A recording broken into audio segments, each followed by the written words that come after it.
हम जानते हैं हमारे अपने लोग हैं। अच्छा, लेकिन हमारे अपने तो मेरे चाचा भी हैं। हाँ। बिहार में हमने तो बिहार का मुख्यमंत्री बनाया और वो तो डीएनए का गाली सुनते रहे। अब डीएनए ठीक हो गया, मिट्टी में मिल जाऊंगा लेकिन भाजपा में नहीं जाऊंगा। उन्होंने क्या कहा कि संघ मुक्त भारत बनाने की बात करूंगा। हाँ। आखिर वो भी तो ओबीसी हैं, हमारे अच्छा। चाचा हैं, हमारे अभिभावक हैं। हाँ। और हमारे तो पिता ने संस्कार में सिखाया कि बड़ों का सम्मान करो, इज्जत करो। अच्छा। हम करते हैं। लेकिन आप बताइए कि बार बार धोखा देंगे, अपने सत्ता के लालच में, कुर्सी के लालच में अपने विचारों का सौदा करेंगे, आरएसएस और बीजेपी के सामने घुटना टेकने का काम करेंगे तो उसका विरोध ना किया जाए। अच्छा, मैं मानता हूं कि भले ही हमारे अपने लोग हैं, लेकिन अपने लोग बनकर के मीठी मीठी बातें करके अगर पीठ में छुरा भोंकने का काम करें तो वो उससे ज्यादा खतरनाक व्यक्ति और कोई नहीं हो सकता। इसलिए हम सब लोगों को ऐसे व्यक्तियों का चिन्हित कर करके इसका विरोध करना चाहिए और सबक सिखाना चाहिए। हाँ। और जहां बहुसंख्यक लोग इकट्ठे हैं, हाँ, जिसकी जितनी संख्या है, तो कौन इसके आगे टिकने का काम करेगा। इसलिए हमारे चाचा तो पहले समर्थन कर दिए, फिर शर्माते शर्माते जब बहुजनों का जब दबाव आने लगा, अच्छा। तो शर्माते शर्माते हमारे लाइन पर बोलने लगे कि अच्छा। जिसकी जितनी आबादी है उसको उतना अधिकार मिलना चाहिए जनसंख्या हाँ। के आधार पर। जो शैक्षणिक तौर पे, आर्थिक तौर पे, जो जातीय तौर पे जो जनगणना हुई थी, जो हाँ। कि विश्व की सबसे महंगी जनगणना थी, सर्वे था, अच्छा, उसके हिसाब से उस रिपोर्ट को जारी करना चाहिए। आखिर पता चले कि गरीब व्यक्ति कौन है, कौन जात का गरीब है। 51% दिहाड़ी मजदूर है तो वो कौन जात के हैं। अच्छा। भीख मांगने वाले हैं तो कौन जात के हैं। अच्छा। रिक्शा ठेला चलाने वाले हैं तो कौन जात के हैं। अच्छा। भूमिहीन है तो कौन जात के हैं। अच्छा। हम किसी का विरोध नहीं कर रहे, अच्छा। लेकिन आपको तो सार्वजनिक करना पड़ेगा। अच्छा। उन्होंने बिहार में रैली करने का काम किया था, उस रैली में नाम हम लोगों ने देने का काम किया था, भाजपा भगाओ देश बचाओ रैली। इसमें अच्छा। भारी संख्या में लोग वहां पहुंचने का काम किए थे और पहला प्लेटफॉर्म था।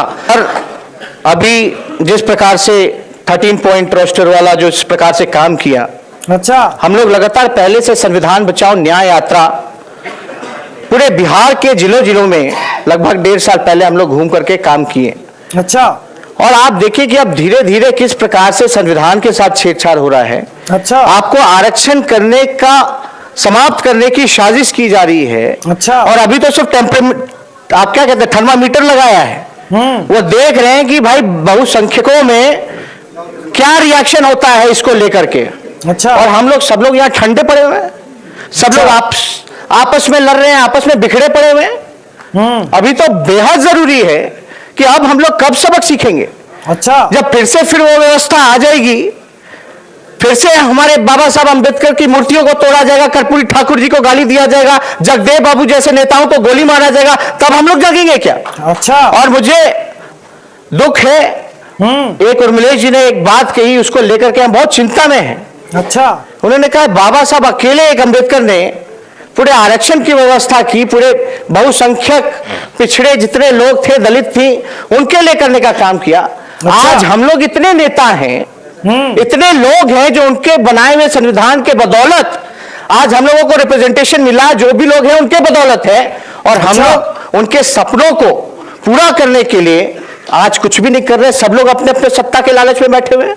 अच्छा, और इसको लेकर के हम लोगों को चिंता है कि आखिर हो क्या गया है। आज जितने भी मेंबर ऑफ पार्लियामेंट्स, चाहे पिछड़े समाज के हो, दलित समाज के हो, आदिवासी समाज के हो, अच्छा। आज पार्लियामेंट में बैठे हैं, तो आज आखिर ऐसी कौन सी उनकी बीमारी है जिनके वजह से जो आए आज उनको गाली दिया जा रहा है, उनके संविधान को खत्म किया जा रहा है, और वो लोग आज ऐसी नीति को समर्थन देने का काम कर रहे हैं जो कि देश के लिए ठीक नहीं है, बहुसंख्यकों के लिए ठीक नहीं है। अच्छा, जो कि संवैधानिक विरोधी काम है जो किया गया।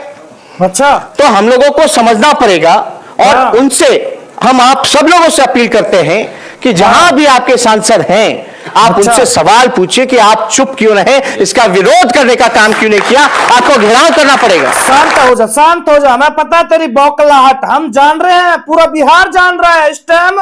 तेरी गलती ना है, तेरी बौखलाहट तो छूटनी है ही क्योंकि कुर्सी तो छूट गई रे नौवा फेल, कुर्सी तो छूट गई, बौखलाहट क्यों ना छूटेगी। देख रहे हो ना बौखलाहट, इसे कहते हैं बौखलाहट। जी हां, यानी कि नीतीश चाचा ने इसके पीछे पे लात मार के इसे सरकार से बाहर कर दिया, और ये यहां पर चिल्ला रहा है, डकरा रहा है, 4 सुअर खड़े कर रखे हैं। वारे वाह, वारे वाह, नौवा फेल, खा गया तू बिहार को। वास्तव में ही तुझे ये जाति का जो जाति जनगणना अब करा लेना, जाति जनगणना। तू इस जाति जनगणना तुझे ले डूबी है, जाति जनगणना। तू जातियों में लोगों को बांट रहा है, तू जातियों में लोगों को भटका रहा है, तू जातियों में लोगों को डुबो रहा है, और इसी तरह से तेरी सरकार डूब गई, मतलब खुद डूबा लेके डूबा। और सबसे बड़ी बात, अच्छा मैं नीतीश कुमार जी की करूं तो वो पलटू, मैं उन्हें पलटू बिल्कुल बोलूंगा, वो 100%, वो 101% बोलूंगा। अब इसलिए बोलूंगा क्योंकि वो पलटू हैं, इसमें कोई शक नहीं है। इसे हम ठुकरा नहीं सकते, इसे हम नकार नहीं सकते, और ये बात सही है। लेकिन तू भी तो बहुत बड़ा पलटू है, तू कौन सा पलटू में से कम है। और तू पलटू की बात करने में मतलब इतना ये मत सोचे कर कि मैं पलटू की बात करूं, क्यों करूं। तू ये सोचे कर कि तू भी बहुत बड़ा पलटू है। तू भी पता पहले क्या कहता था, अरे मैं नहीं जाऊंगा उस चाचा की उसमें सरकार में, मैं कभी नहीं जाऊंगा, और तू भी चला गया था। तो तुम सबके सब पलटू हो रे, तुम सबके सब। तुम तो बिहार की जनता को बेवकूफ बनाते हो, सब लोग मिलकर सब लोग बेवकूफ बनाते हो। अच्छा, मनीष कश्यप की भविष्यवाणी तो हो गई जी पूरी। मनीष कश्यप ने कहा था सरकार गिरेगी, सरकार गिर गई, सरकार गिर गई, डूब गई भाई साहब। सरकार सिर्फ गिरी नहीं, सरकार डूब भी गई। यानी कि अब इनके पीछे तक पसीना छूट रहा है नौवा फेल का।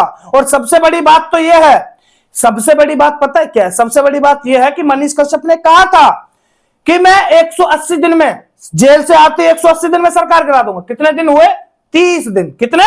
30 दिन हुए, और 30 दिन में लो भैया सरकार गई पानी में।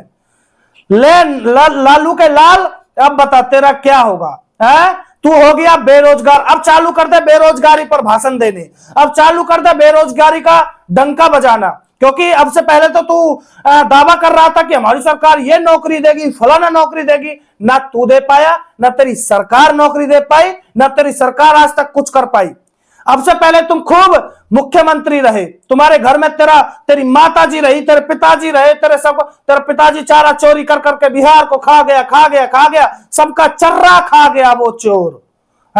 वो चोर सबके चर्रा को खा गया। अब तेरा सपना था मैं सीएम बनूंगा, तू सीएम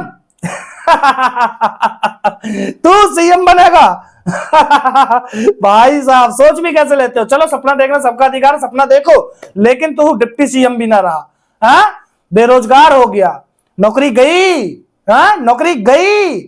लालू, लालू के आलू सुन रहे हैं ना। तो सबसे बड़ी बात यह है, लालू का आलू बौखलाया हुआ है इस टाइम। अब पूरी तरह से देखिए, मैं इसकी गलती नहीं बता रहा, बौखलाहट जो है वो छूटनी जरूरी है, और ऐसे टाइम पर भी नहीं छूटेगी। तो और सबसे बड़ी बात, अंदर से दिल कितना रो रहा है ना बंदे का, मैं समझ रहा हूं आपकी भावनाओं को, मैं समझता हूं आपकी भावनाओं को। आपका दिल ऐसे रो रहा है अंदर ही अंदर कि ये क्या हो गया, कि चाचा ये कर क्या दिया।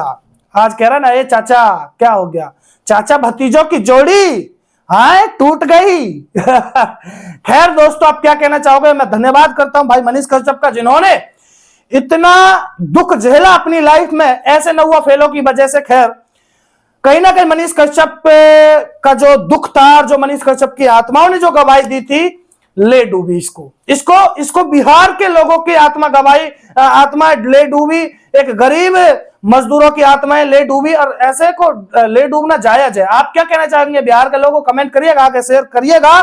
सभी को जय श्री राम। और हाँ, बिहार में आ रहा है रामराज, ये मनीष कश्यप ने पहले बोल दिया था कि बिहार में अब रामराज आने वाला है, आ गया है दोस्तों। जय श्री राम।